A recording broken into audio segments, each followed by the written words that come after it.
Je ne sais pas si on a l'habitude d'intituler les homélies, mais en tout cas aujourd'hui, je l'intitule « Un Magnificat d'admiration et de reconnaissance ».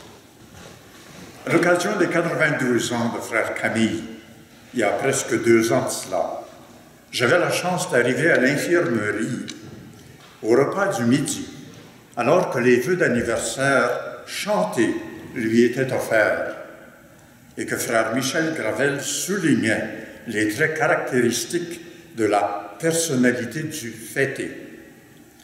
Il disait, entre autres, « Vous avez sans doute remarqué la grande capacité qu'a Frère Camille de s'émerveiller, de toujours trouver ce qu'il y a de beau et d'admirable dans la vie, de même que son habitude d'exprimer sa reconnaissance pour toutes les bontés dont il est l'objet. » C'est un peu ce compliment avec lequel je suis entièrement d'accord qui a inspiré mon choix des textes bibliques pour célébrer la vie de Frère Camille. Je te loue, je te bénis, je te rends grâce, je proclame ta grandeur, je proclame ta louange.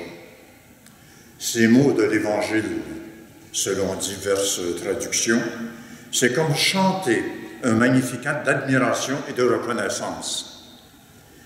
C'est aussi le cri dans l'esprit de celui qui se reconnaît enfant de Dieu et qui s'écrie « Abba, Papa » de l'Épître aux Romains. D'autres ont souligné ce trait chez Frère Camille. Je cite les témoignages de sœur Colette Duguay et du personnel de la résidence de Notre-Dame du Sacré-Cœur à Moncton, là où Frère Camille a habité pendant quelques années. Je cite, « Frère Camille apprécie tout. Il dit très souvent, « Quelle merveille, quelle bonté! Je ne sais pas comment vous remercier. » Ou encore, « Magnifique, magnifique! Que c'est donc bon! Ah, qu'on est bien ici!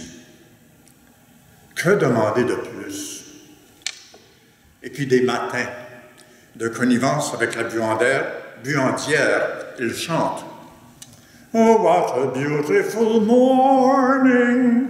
Oh, what a beautiful day! » Il aime aussi sa grenouille. Il l'appelle Lévi. Si Frère Camille est très reconnaissant envers le personnel de la résidence, il n'oublie pas sa communauté de Shediac-Cape. Et il a écrit « J'ai une belle communauté. Les confrères viennent me chercher. J'en suis reconnaissant.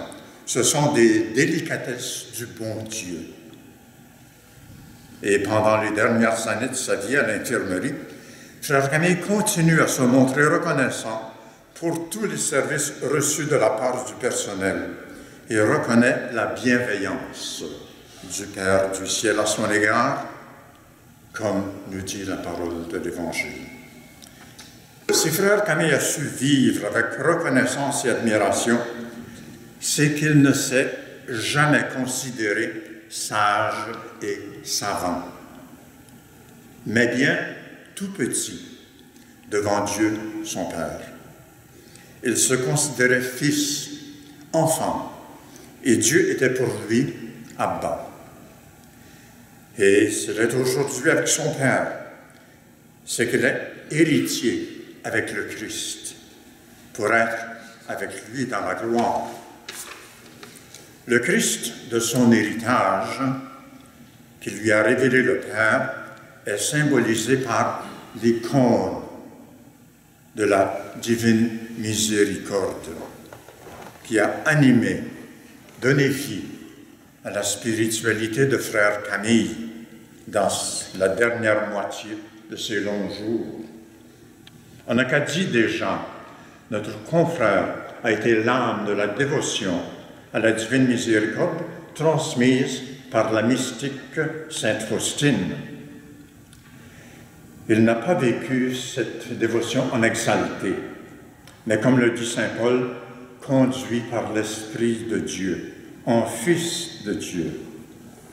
C'est cette divine miséricorde que le Père a voulu, dans sa bienveillance, révéler au tout petit qu'était frère Camille.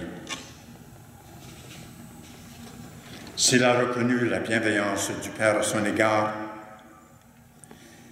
il a lui-même été bienveillant en prenant sur lui le joug du Seigneur et en étant son disciple par l'attention qu'il a portée aux petits. Entre autres, une personne malvoyante qu'il a accompagnée lorsqu'il était à Saint-Louis de Kent et un prisonnier du pénitencier de Dorchester qu'il a soutenu quand il était à Shediac Cape. Comme le Seigneur, il a été près de ceux qui peinent sous le fardeau, afin de leur procurer du repos. Tout petit lui-même, oui, mais non pas borné ou limité. C'est plutôt un homme ouvert, qui savait ce qu'il voulait. S'il avait des positions et des principes bien affirmés sur un tas de choses, comme le Canadien de Montréal ou bien le Parti conservateur, frère Camille était une personne d'agréable commerce, proche des gens de ses divers milieux de vie et de ses élèves. Bon écouteur discret, porteur d'un modeste sens de l'humour, apprécié de ses collègues. Bien informé sur l'actualité, il recevait toujours le Moniteur acadien. Et la plupart du temps, mesuré dans ses jugements.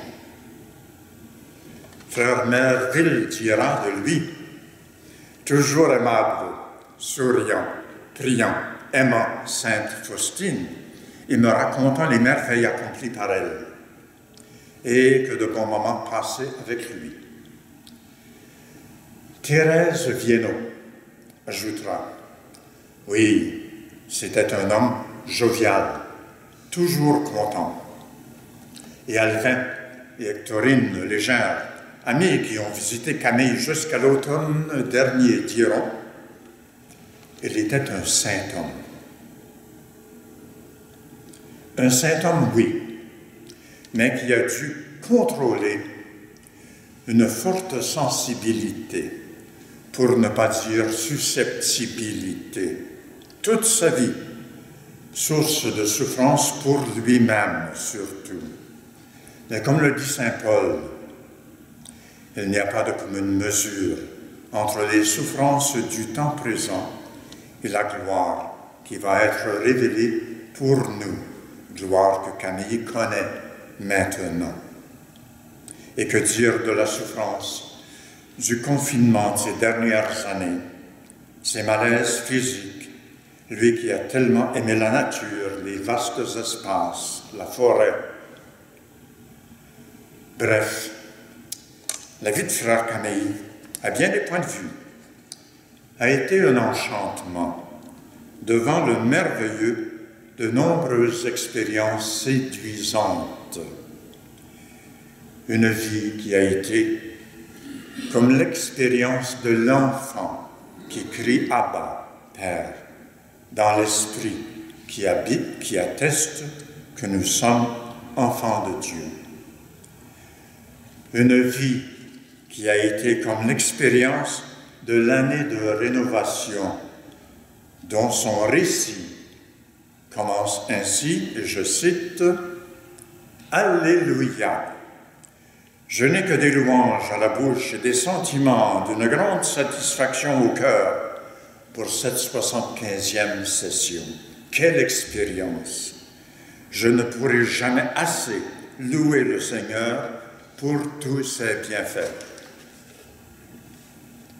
Une vie qui a été comme ces remerciements adressé à ses confrères de Chédiac et d'ailleurs, pour des visites, les déplacements, les divers envois de frères à son endroit, des livres, des fruits, des douceurs qui lui sont apportées. Les moindres gestes, les plus petits signes d'amour sont accueillis par Camille dans l'Action de grâce. Combien de fois n'a-t-il pas dit ou écrit « Je n'ai pas de mots pour exprimer tout le bien qu'on m'a fait ». C'est cette reconnaissance et cette sérénité tout abandonnée que nous lègue frère Camille. S'il s'est enthousiasmé devant les prouesses du Canadien dans ses meilleures années, nous pouvons être reconnaissants et nous enthousiasmer des prouesses du Seigneur dans la vie de notre confrère Camille Légère. Oui, Père, tu l'as voulu ainsi dans ta bienveillance. C'est avec la Vierge de l'Assomption que nous disons « Magnificat » pour la vie de notre frère. Que l'action de grâce par excellence qu'est l'Eucharistie chante notre reconnaissance au Seigneur.